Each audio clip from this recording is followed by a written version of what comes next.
Reflections on financial resources. A clear allocation of available financial resources to the sub-areas of a farming system is rarely possible in family farms.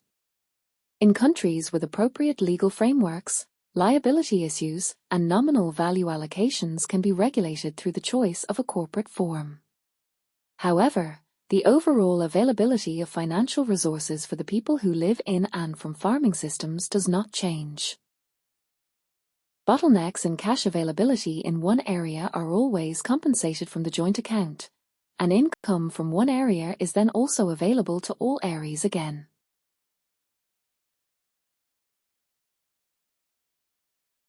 Maximizing the available financial resources is not an economically rational goal in itself.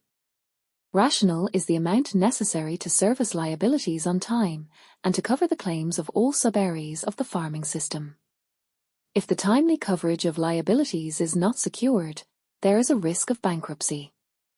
The relationship between liabilities, available financial resources, and payment deadlines defines the term liquidity, which must be given at all times. The horizontal analysis of the farming system expands the consideration of the liquidity of a farming enterprise by three aspects. The first aspect is the payment obligations and claims of the other sub-areas household, social commitment, and off-farm employment. The second aspect is the claims on the security of the standard of living. The third aspect is the contributions to the availability of financial resources through off-farm activities.